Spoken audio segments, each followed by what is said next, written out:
Jadi ketika pernah Rasulullah bersama Abu Bakar Siddiq, kemudian Umar bin Khattab dan Utsman bin Affan radhiyallahu anhum berada di atas Bukit Uhud, Bu. Jadi Bukit Uhud ini bergetar, Pak. Apa kata Rasulullah? Uhud, diamlah. Karena di atasmu ada Rasulullah, ada Siddiqin, dan 2 orang syahid. Jadi sudah disampaikan oleh Rasulullah sebelumnya, Pak, bahwa Umar dan Utsman akan mati syahid. Dan ternyata prediksi Rasulullah benar, Bu. Umar bin Khattab radhiyallahu an, pada masa dia itu ada seorang tentara terlatih Persia nyamar jadi pembantu, Pak. Dia nyamar jadi pembantu kepada salah seorang sahabat yang bernama Al-Walid Mughirah bin Syu'bah. Jadi nyamar dia di sana. Umar sayang sama dia, Pak, karena keahliannya banyak. Jadi agak sayang Umar nengok dia, banyak keahliannya. Tapi rupanya diam-diam dia sudah menyusun rencana, Pak, untuk membunuh Umar bin Khattab. Dan ini tidak terbaca dan terendus sama sekali oleh para sahabat. Jadi diam-diam sudah dia racuni pisau yang dia buat. Dan ini racunnya cukup aneh nih, Pak, yang dibuat oleh Abu Lu'lu'ah ini. Jadi dia racunnya itu sifatnya kalau dia udah tusuk kan, Pak, apapun yang dimakan akan keluar dari lubang yang ditusuk itu. Kan aneh itu, Pak, hebat racun dia. Jadi tidak bisa makan itu tercerna, Bu, akan keluar dari lubang yang dia tusuk. Jadi subuh itu dia sembunyi. Dia sembunyi, dan waktu itu siapa yang menjadi pemimpin, dia yang menjadi imam. Nah, Umar bin Khattab menjadi imam subuh. Baru takbiratul ihram dan beberapa ayat Al-Fatihah yang dibaca, tahu-tahu dia keluar, Pak, langsung dia tusukkan 3 kali ke arah perut Umar bin Khattab. Umar bin Khattab tersungkur. Nah, itulah hebatnya persatuan umat Islam ini, Pak. Tidak ada yang terputus sholatnya. Abdurrahman bin Auf maju langsung menggantikan. Dan Abu Lu'lu'ah ini, Pak, berlari sambil mengibaskan pisau, Bu. Jadi 7 orang meninggal lari itu dibuatnya. Tapi dia juga terbunuh. Dan dia dianggap pahlawan oleh orang Syiah karena berhasil membunuh membunuh Umar bin Khattab. Jadi dia dianggap pahlawan dia ini, Bu. Pertanyaan Umar cuma satu, Pak. Siapa yang membunuh saya? Abu Lu'lu'ah, pembantu dari Walid Al-Mughirah bin Syu'bah. Apa kata Umar? Alhamdulillah, bukan seorang muslim yang membunuh aku. Jadi masih ada syukurnya, Bu, bukan orang muslim yang membunuh. Tapi begitu bertukar khalifah, nah pada masa Utsman bin Affan ini, Utsman bin Affan itu gelarnya apa, Bu? Zunnurain, yang memiliki 2 cahaya, Pak. Ada 3 pendapat kenapa Utsman bin Affan digelari Zunnurain. Yang pertama, karena 2 putri Rasulullah adalah istri Utsman. Pertama Ruqayyah, meninggal Ruqayyah, kemudian berganti dengan Ummu Kulsum. Kemudian yang kedua, dia sedang membaca Al-Quran dan mengkhatamkan Al-Quran pada sholat witir. Quran cahaya, tahajud juga cahaya. Jadi makanya disebut 2 cahaya. Kemudian dia waktu masa jahiliyah gemar bersedekah, setelah Islam gemar bersedekah. Ini juga 2 cahaya. Nah, jadi makanya dia digelar dengan sebutan Zunnurain. Dan ini sangat utama, Pak. Apa kata Ummul Mukminin Aisyah? Pernah kami duduk bersama Rasulullah, Abu Bakar datang mengetuk pintu, Rasulullah tetap di posisi dia. Tidak ada yang berubah, Bu. Keluar Abu Bakar, masuk Umar, posisi Rasulullah juga tidak berubah. Tapi ketika Utsman yang masuk, Rasulullah langsung merapikan pakaiannya, Pak. Ini dipertanyakan oleh Aisyah, Bu. Kenapa ketika Abu Bakar datang, ayahku kau biasa saja, Umar datang kau biasa saja, tapi kenapa pas Utsman datang, engkau merapikan pakaianmu? Bagaimana aku tidak malu yang malaikat saja malu kepadanya? Begitulah segannya Rasulullah kepada Utsman bin Affan ini, Pak. Nah, sampai kalau kita ingat lagi, Pak, keutamaan Utsman bin Affan ini, pernah pada masa Khalifah Abu Bakar Siddiq, orang mempertanyakan kepada Abu Bakar tentang kesulitan makanan. Maka Abu Bakar berkata, mudah-mudahan sore ini sudah dapat solusinya. Lupa solusi itu apa? Utsman bin Affan datang dengan membawa dagangan yang banyak dari Syam untuk dijual di Madinah. Rupanya, Pak, belum sampai ke Madinah, orang-orang saudagar-saudagar dari Madinah langsung menghambat langkah Utsman. Apa kata mereka?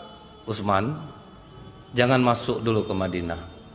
biar kami beli semua dagangan kau ini dan kami akan bersedia memberikan keuntungan 2 kali lipat. Nah di situ Utsman curiga, Pak. Kenapa kok mau mereka memberikan keuntungan? Mereka pun menjelaskan, apa kata mereka? Sekarang orang sedang kesulitan bahan makanan Utsman. Jadi kami bisa menjualnya dengan harga lebih tinggi. Nah kemudian Bu, apa kata Utsman? Ada enggak yang bisa ngasih untung lebih dari 2 kali lipat? Biarlah aku 4 kali lipat. Yang lebih dari 4 kali lipat. Mana ada lagi Utsman? Siapa lagi yang sanggup membeli barangmu dengan harga keuntungan 4 kali lipat? Ada. Allah yang akan menggantinya. Man jaa bil hasanati falahu asru amsaluha. 1 kebaikan dibalas Allah 10 kebaikan. Maka kata Utsman, seluruh dagangan yang kubawa ini akan kuberikan gratis dan cuma-cuma kepada masyarakat Madinah. Itulah Pak, dermawannya Utsman bin Affan itu. Pernah pada suatu kali di Madinah itu sumur yang berair cuma milik orang Yahudi, sumur Raumah. Rasulullah lelang Pak, karena orang Yahudi ini jualnya airnya Pak. Jadi umat Islam agak kesulitan membeli air itu. Jadi kata Rasulullah, siapa yang membeli sumur Raumah akan kujanjikan 1 batang pohon surga untuknya. 1 batang pohon yang dijanjikan Pak, langsung Utsman. Berlakukah tawaran itu untuk gue Rasulullah? Kalau kita tuh Bu dapat rumah indah di surga, diam aja semua tuh Pak. Macam dah pernah lah ke surga dia ngomong-ngomongkan macam itu. Tapi kalau sahabat tidak Pak, ini peluang besar. Langsung Utsman maju, diajaknya Yahudi itu untuk berunding. Aku beli sumur kau ini 20.000 dirham. Itu setara dengan apa Bu? 1,8 miliar Pak. 1 dirham 70.000. 1,8 M sumur tanah jelek. Jadi orang Yahudi ini cerdik dia Pak. Berarti ini mantap sumur aku ini. Nggak bisa, aku nggak mau jual. Utsman pedagang ulung Pak. Itu 20.000 dirham itu bukan untuk aku sepenuhnya. Selang-seling kita. 1 hari punya aku, 1 hari punya kau. Kalau itu mau aku, kata orang Yahudi itu. Pas giliran umat Utsman punya sumur, diumumkannya kepada masyarakat, ambil air untuk 2 hari. Karena besok sumur ini tidak lagi milik aku. Bekapang orang Yahudi itu jualan air tidak laku lagi Pak. Karena udah diambil stok untuk 2 hari. Jadi makanya Bu, betul kata Rasulullah tuh Bu ya. Sehebat apapun kita ngamal hari ini, itu nilainya sama dengan tidurnya sahabatku, kata Rasulullah. Nah jadi ini gambaran bagaimana Utsman bin Affan berinfak, bersedekah. Ngeri, di atas rata-rata kemampuan orang biasa. Jadi sumur itu Bu akhirnya dijual oleh orang Yahudi itu dan ditambahkan lagi oleh Utsman bin Affan 20.000 dirham lagi. Jadi 3,6 miliar sumur jelek dibeli Utsman untuk umat Islam. Nah kan ngeri kebaikannya nih Pak. Nah dinikahkan oleh Rasulullah dengan Ruqayyah. Wah jadi waktu dia dinikahkan oleh Rasulullah dengan Ruqayyah itu Pak, ikut hijrah ke Habsyi. Nah Rasulullah dapat kabar gembira dari pernikahan Ruqayyah dan Ruqayyah dan Utsman, lahir anak yang bernama Abdullah. Senang hati Rasulullah dapat cucu laki-laki, tapi umur 6 tahun meninggal dunia. Jadi tidak besar anaknya, hanya semua sampai umur 6 tahun. Nah waktu kembali ke Mekah dan hijrah ke Madinah, pas perang Badar, Ruqayyah jatuh sakit. Nah waktu itu Utsman bin Affan mau berangkat perang. Kata Rasulullah, jangan Utsman, jaga istrimu. Jadi Utsman bin Affan tidak ikut perang Badar itu dikarenakan dia menjaga istrinya, yaitu anak Rasulullah SAW. Nah jadi waktu perang Badar ini berlangsung, setelah menang Rasulullah itu bingung Bu, apakah harus bahagia atau sedih? Di sisi lain kita menang, di sisi lain anaknya Ruqayyah meninggal dunia. Itu yang membuat Utsman bin Affan sangat bersedih Bu. Rasulullah bertanya beberapa waktu kemudian, apa yang kau sedihkan Utsman? Karena aku tidak lagi menjadi ada ikatan denganmu ya Rasulullah.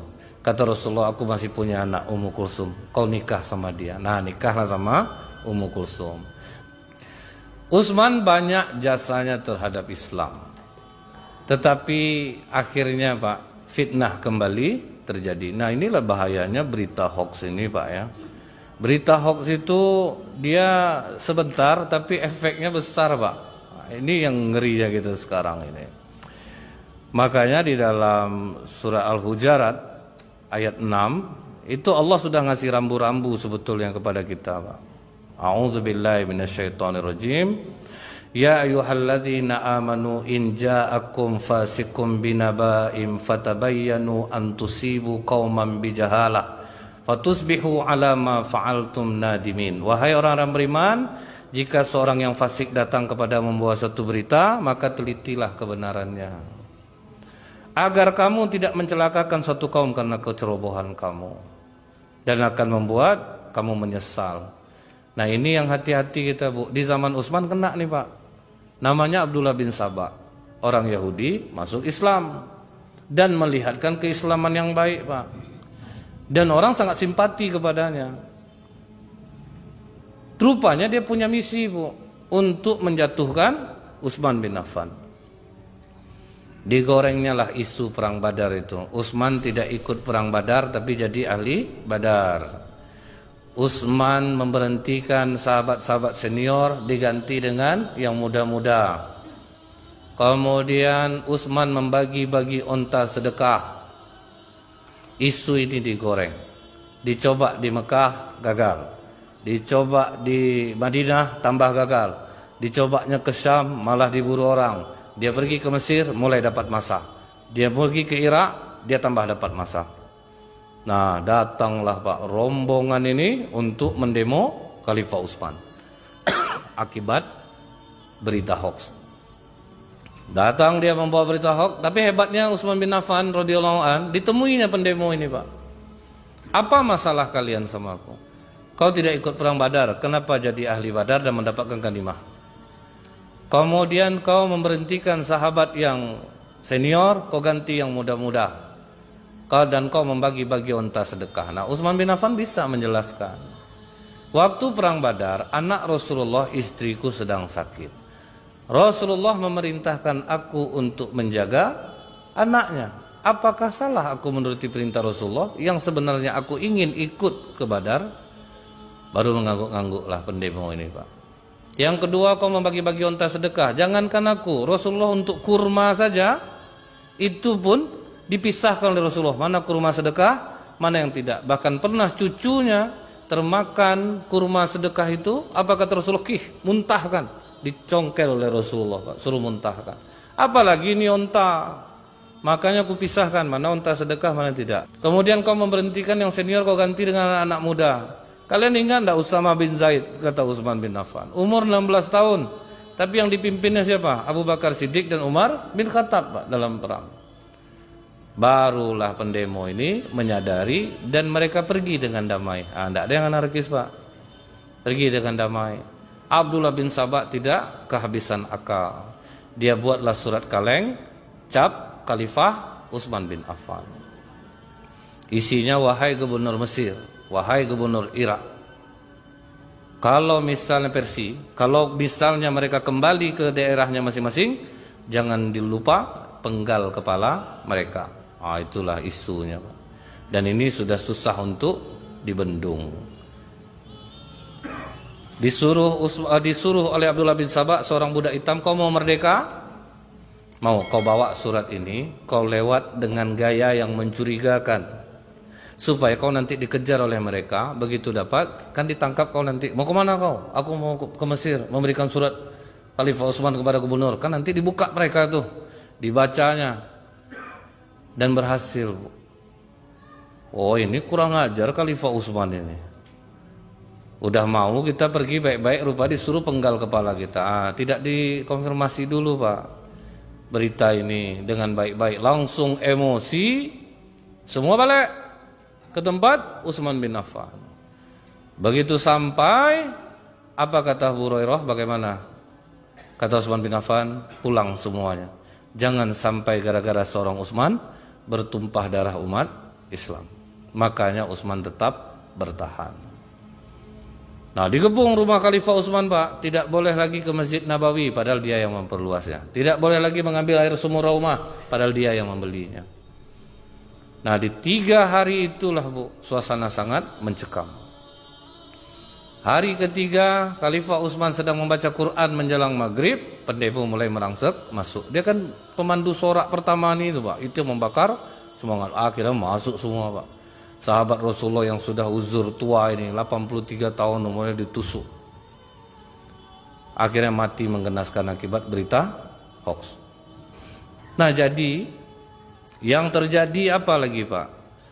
Setelah Khalifah Utsman bin Affan terbunuh, kemudian tidak boleh jasadnya diselenggarakan. Akhirnya Ummu Habibah membuka kata Ummu Habibah, kalau kalian tidak izinkan kami untuk menyelenggarakan jenazah Khalifah Utsman, aku istri Rasulullah akan membuka tutup kepala aku. Masih takut pendemo Bu. Karena apa kata para sahabat, kalau sempat istri Rasulullah membuka tutup kepalanya, dia buka hijabnya, Madinah akan hujan batu. Nah jadi Khalifah Utsman terbunuh karena berita hoax. Nah ini ngerinya. Apakah cukup sampai di sana? Ali bin Abi Thalib radhiyallahu an dibujuk oleh orang yang membunuh Utsman Pak. Kami baiat ke wali. Merapat lagi nih Pak. Ini ngerinya Pak. Merapat lagi dia ke Ali bin Abi Thalib supaya tidak diusut kasus pembunuhan itu Pak. Masuk dia ke Ali. Dibaiatnya Ali. Kemudian Ali tidak mau. Akhirnya Tolhah dan Zubair bin Awam datang. Kami mendukung Ali. Nah, setelah Ali naik, tentu Muawiyah ingin tangkap dulu pembunuh Utsman, baru kami baiat. Kata Ali, baiat dulu, baru nanti kita cari pembunuh Utsman. Nah, inilah terjadi perang itu. Perang Siffin itu terjadi gara-gara ini Pak. Nah waktu perang terjadi, pasukan Muawiyah mengangkat mushaf Al-Quran, berarti gencatan senjata. Nah yang gabung membunuh Utsman tadi Pak takut, nanti kalau damai ini bahaya nih, serang terus Ali, serang. Ali tidak mau, kita berunding dulu. Nah barulah dimunculkan isu baru, hukum itu hanya milik Allah, manusia tidak boleh menentukan hukum. Terpecahlah pasukan Ali. Yang terlalu mencintai Ali jadi Syiah, yang membenci Ali jadi Khawarij. Nah jadi orang ini Pak, orang Khawarij ini rata-rata mereka penghafal Quran. Bukan orang sembarangan Pak. Mereka orang-orang penghafal Quran. Ini itulah hebatnya dia menggoreng isu itu Pak. Sampai penghafal Quran banyak kena di dalamnya itu Pak. Disitulah terjadi perang Nahrawan. Karena mereka protes Pak, udah dikirim oleh Ali bin Abi Thalib, utus Ibnu Abbas berunding. Apa masalah kalian dengan Ali bin Abi Thalib? Ya dia berani nentukan hukum, berunding dia. Hukum ini milik Allah, Allah kan suruh kalau tidak ambil ganimah perang. Waktu dia berperang sama Aisyah. Dan dia tidak menawannya. Nah, ini Pak. Padahal kan kalau kita berperang tuh kita tawan. Kita ambil hartanya. Maka kata Ibnu Abbas, kalian ini memang hafal Quran, tapi kalian tidak faham. Nah, jadi ini yang ngerinya kita Pak. Sempat orang hanya penghafal Quran, tapi tidak faham Bu. Ini ngerinya. Maka kata Ibnu Abbas, coba kalian baca surah Al-Maidah ayat 95. Ini saya bacakan artinya karena cukup panjang. Hai orang-orang yang beriman, janganlah kamu membunuh binatang buruan ketika kamu sedang ihram. Barang siapa di antara kamu membunuhnya dengan sengaja, maka dendanya ialah mengganti dengan binatang ternak yang seimbang dengan buruan yang dibunuhnya, menurut putusan dua orang yang adil. Nih buktinya kata Ibnu Abbas. Untuk masalah binatang buruan ketika ihram aja itu mesti diputuskan oleh dua orang manusia. Dia menjadi wakil Allah untuk memutuskan. Kemudian kata Ibnu Abbas, kalian buka surah An-Nisa ayat 35. Dan jika kamu khawatirkan ada persengketaan antara suami dan istri, maka kirim seorang hakim dari keluarga laki-laki dan seorang hakim dari keluarga perempuan. Nah ini juga manusia juga yang ikut memutuskan. Terus mengenai Ali menghapus gelar Amirul Mukmininnya. Kalian ingat waktu perjanjian Hudaybiyah? Di mana waktu itu Rasulullah menyuruh Ali menulis, ini perjanjian Muhammad Rasulullah dengan Suhail bin Amr dan Abu Sufyan. Apa kata Suhail bin Amr? Tolong hapus Rasulullah itu. Kami tidak ada mengakui kau sebagai Rasul. Apa kata Rasulullah? Ya Allah, engkau mengetahui aku Rasulmu. Ali hapus, ganti dengan Muhammad bin Abdullah. Apakah Rasulullah dengan menghapus gelar Rasul itu kalian tidak mengakui dia sebagai seorang Rasul? Baru nganggu orang. Inilah dialog ilmiah Pak yang dilontarkan oleh Ibnu Abbas. Kemudian yang berikutnya, kalian katakan Ali berperang dengan Ummul Mukminin Aisyah, tidak menawannya. Kalau kalian katakan Ummul Mukminin Aisyah ditawan boleh, berarti kalian sudah keluar dari Islam. Dan kalau kita rampas hartanya, berarti kalian telah mengingkari perintah Allah. Coba kalian buka surah Al-Ahzab ayat 6. Nabi itu lebih utama bagi orang-orang mukmin dan diri mereka sendiri, dan istri-istrinya adalah ibu-ibu mereka. Apakah kalian mau menawan ibu kalian, merampas harta milik ibu kalian? Dari perdebatan ini Pak, 4.000 berpisah 2.000, kembali lagi kepada Islam yang benar. Yang 2.000 lagi tidak mau, termasuk di dalamnya siapa Pak? Abdurrahman bin Muljam. Ini waktu masa Umar bin Khattab digelari Al-Mukri Pak. Dia yang diutus oleh Umar bin Khattab untuk mengajarkan Al-Quran. Nggak taunya dia bergabung dengan pasukan di Nahrawan itu. Dan kebetulan dia tidak tewas Pak. Dia tidak tewas, tapi mereka reunian Pak. Ketemulah mereka bertiga. Satu Abdurrahman bin Muljam, Al-Barak bin Bakar, Bakar bin Amar, mereka reuni bertiga. Kita harus membalas bagaimana perjuangan saudara-saudara kita. Tetap juga keras nih Pak, kita ini benar. Kenapa kita biarkan? Dia kan puncak masalah ini Ali, Muawiyah, Amr bin As. Ini 3 orang mesti kita bunuh. Akhirnya mereka sepakat. Abdurrahman bin Muljam mengatakan, aku membunuh Ali. Barak bin Abdullah mengatakan, Abu Bakar, aku membunuh Muawiyah. Kemudian Bakar bin Amr, aku membunuh Amr bin As. Nah udah disepakati nih Pak, bulan Ramadan tanggal 17 Ramadan itu hari pembunuhan itu. Nah, yang si Abdurrahman bin Muljam ini berangkat dia ke Irak. Sampai di Irak jatuh cinta dengan perempuan yang bernama Qotami. Salah satu mahar yang diminta Qotami itu apa Pak? Bunuh Ali. Oh, tambah semangat dia Pak. Jadi sepakat dia ingin membunuh Ali. Tepat tanggal 17 Ramadan dia sembunyi. Begitu Ali membangunkan orang sholat, karena pemimpin waktu itu Pak, dia jalan membangunkan orang sholat seperti yang dilakukan Rasulullah, langsung dia tebas leher Ali bin Abi Thalib. Nah inilah akibat hasutan, ketidakfahaman, akhirnya terbunuh Ali bin Abi Thalib. Tetapi si Abdurrahman bin Muljam ini tertangkap. Muawiyah berhasil dibunuh, Amr bin As lolos Pak. Karena pagi itu tidak dia yang jadi